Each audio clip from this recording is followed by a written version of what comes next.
So you're thinking about moving to the Treasure Coast of Florida.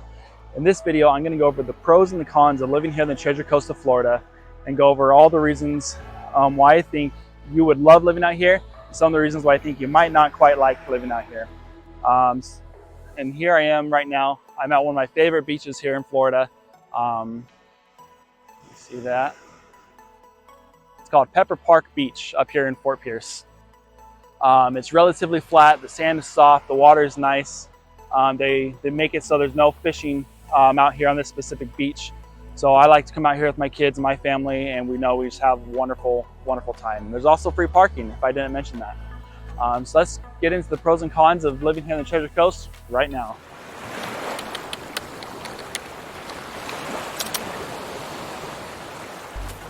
If you're new to the channel and you want to know everything there is about living in the Treasure Coast of Florida, subscribe down below, tap the bell for notifications so you can be the first to know about the market changes here in the Treasure Coast of Florida.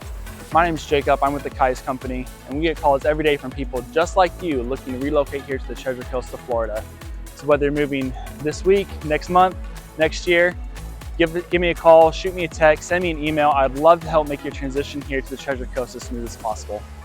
So like I said, today I'm be going over the pros and cons of living here in the Treasure Coast of Florida. So I'm going to start with my favorite pro. I think the people out here in the Treasure Coast are absolutely amazing. We have people from all over the world who relocate here to the Treasure Coast. We get people from Texas, from California, from New York, from here in Florida, from other countries, from all these islands around us, from Ohio. Those are really the biggest groups that we have moving here. But because of that, we have so much fun, diversity, and good restaurants and all these things that are coming to the area, and we're really growing because of it. It's not uncommon, to be walking out here on the beach and talk to a stranger for 10-15 minutes, no problem. It's super easy, casual conversation. I talk to strangers all the time at the grocery store, having great conversations with them at the grocery store. I love the people here. They're awesome, they're amazing. Everywhere I've lived so far here in the Treasure Coast, I've known my neighbors by name. If I need a cup of sugar, I can go knock on the door. Hey, I need a cup of sugar. Do you mind if I borrow one? Or usually it's a stick of butter. Usually we run out of butter. My wife does a lot of baking, so we'll run out of that. Another pro of living here in Florida, obviously, that most people know about, is there's so much to do here in Florida. It doesn't matter if you like surfing or fishing or hiking or lounging or suntanning or eating or shopping. It doesn't matter what your activities are that you like to do, you'll be able to find an activity to do here in the Treasure Coast of Florida. There's so much variety, there's so much going on. And obviously because of the good weather, especially if you like the outdoors, there's a very active community here in the Treasure Coast.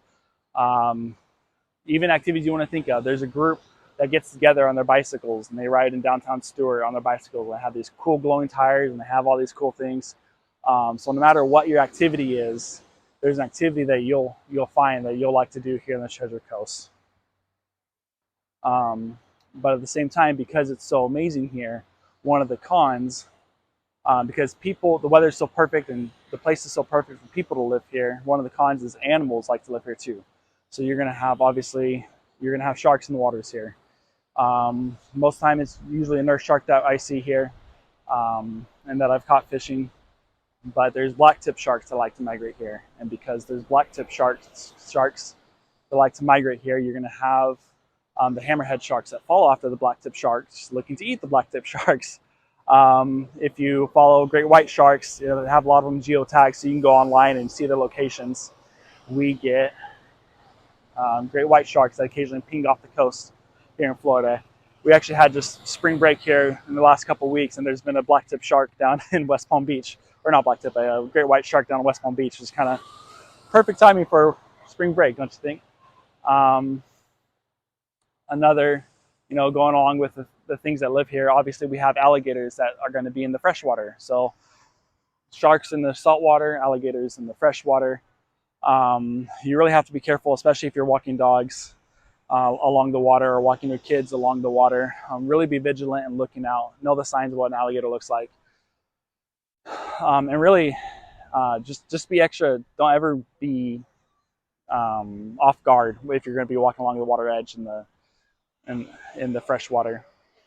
Um, yeah, there's just a month or so ago, there's a lady walking a dog up in Fort Pierce, and the alligator went to go get her dog, ended up getting her, and she passed away from it.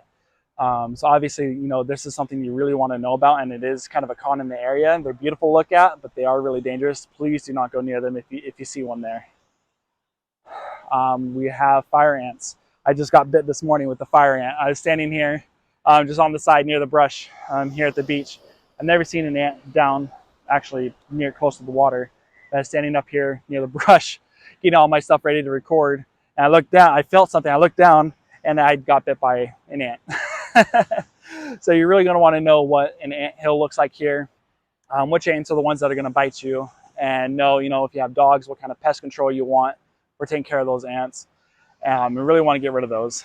My daughter loves to play outside, so once or twice a week, I'll walk around the backyard and I'll check. Okay, are there any ant hills? Are there any new ant hills? Do I need to take care of anything? So that way, when she plays, I know she's safe. But every week, I have to kind of check because they'll move in and kind of check all that out. We do have mosquitoes here in the Treasure Coast. Lots of mosquitoes. The wintertime is usually not too bad depending where you are. But in the summertime during the rainy season, the mosquitoes love to come out. They love the rain. They love when that water's standing. They nest. They have their larvae breed. And there will be a lot of mosquitoes. So you definitely want to keep up on your pest control. If you haven't heard me say that a few times, you want to keep up on your pest control here in the Treasure Coast. Whether it's termites, spiders, ants, mosquitoes. There are lots of bugs, lots of pests that you don't really want around your house or in your house. So you're going to want to keep up on that. Along with mosquitoes, we have a bug like a mosquito called a no-see-um. They're smaller, you can't really see them, but you're going to get a bite just like a mosquito bite, and you'll probably get a few more because you're not going to notice them as easy as you would notice a mosquito. Another con you're going to have here, and it goes right hand in hand with the people that are amazing, but the people are amazing, but in the wintertime, we have what's called a snowbird season. So basically what a snowbird season is, people like to escape the winter months and they like to come down here and enjoy our wintertime, which I don't blame them. Look at this time. It's March here, it's beautiful. Look how many people are at the beach. There's free parking here at our beaches. The weather's amazing, the food's amazing. The area is just beautiful. So people like to escape their wintertime. They come here and enjoy our wintertime, which is just wonderful to them. But because of that, the traffic likes to go crazy. We get a lot more traffic. If you've seen my map videos, you should go see my map videos. But the US one that goes pretty much all the way down the Treasure Coast, it always has a little bit of traffic as is. So then you compound that with the snowbird season and you get a whole lot more traffic going here to along the Treasure Coast. If you need medical care, you're going to want to make sure you schedule. If you need medical care in the wintertime, you're going to want to make sure you schedule those appointments in advance, because for whatever reason, the snowbirds like to come down here and schedule all their medical appointments while they're down here in Florida, and it really congests the medical system down here. So if you need medical care, or if you know you're going to need something in the wintertime, you're going to want to make sure you schedule that out in advance. Yeah, and snowbirds, they're great. They're wonderful people. I have never found one that I have disliked, besides maybe the occasional who drives a little bit slow. And you'll see, in Ohio or New York or Canada license plate, and you're like, okay, they're driving slow. They got out-of-state license plate. Yeah, it's a snowbird. But they're wonderful people. They sometimes drive a little bit slow, though. Another pro of living here in the Treasure Coast is you really have more of a small town feel than you do in other parts of Florida. Despite being one of about the 7th largest area here in the state of Florida, we're only 2 hours from Orlando, 2 hours from Miami, but we're far enough away from these big cities that we really have a small town feel here. Stuart, Palm City, Fort Pierce, Vero Beach, with the exception of Port St. Lucie, which has a few more people living there, all these areas population-wise are pretty small. So if you really like having a small town feel, you really want to be away from the city. If you don't like, clubbing and the nightlife and all these different things that the city life has to offer, the Treasure Coast is really what you're going to be looking for. We still have all the amazing restaurants. We have the amazing beaches. We have the amazing views. We have so many things to do here that are amazing. But because we're so much smaller, we have that small town feel. You're going to know your neighbors by name. You're going to You know, get to enjoy all those small town life benefits. You know, when you're driving past someone on the street, they're gonna wave at you. Not always, but a lot of times. I usually wave first, and everyone always waves back. You know, you get to know your mailman by name or mailwoman by name. You know, that's just part of being in a small town. It's kind of wonderful, and you get to enjoy that here in the Treasure Coast. So as I promised earlier, I'm going to tell you a little bit about why we're called the Treasure Coast of Florida. So it wasn't until recent years, I believe it was in the 80s, that we actually got the name Treasure Coast. But if you go clear back in time to 1715, Spain had just finished the war. They needed money. They had all these treasure fleets out here in South America and Central America, and they needed that money back to Spain to refund them after this war.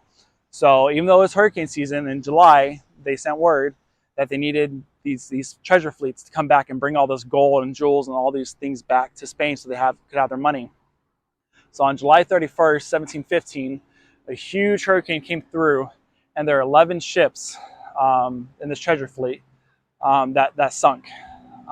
There was a 12th ship that chose a different route, and they're actually fine because they avoided the hurricane for the most part. But the 11 that went up along the coast of Florida were all sunk. And a lot of those ships have been found along the coast of the Treasure Coast. Occasionally, you know, people still find treasure here in the Treasure Coast. When you come here to the beach, you're going to notice people with metal detectors. And not only are they looking for jewelry and things like that might have been lost, but they're also looking, you know, hoping to find one of these gold or silver doubloons from the Spanish fleet. Even a couple years ago in the Fort Pierce Inlet, you know, a ship that has rights to search for these lost ships found, I think, is a few hundred of these gold coins inside a cannon, just kind of lodged in there. You know, millions of dollars worth of gold just in recent years found off the coast of the Treasure Coast, and it happens all the time. And as far as I know, correct me if I'm wrong in the comments. Let me know if I mess something up. But I believe only about 6 or 7 of these ships, the 11 ships, have been found. So who knows? You know, there might come a hurricane. It'll stir up things on the bottom of the Treasure Coast, and you might be able to find some treasure of your own by coming here to the beach because things wash up. But there's always exciting things here in the Treasure Coast of Florida. And I think, as always, thank you for watching.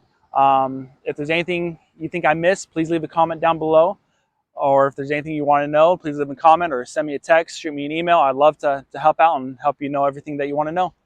All right, thanks for watching.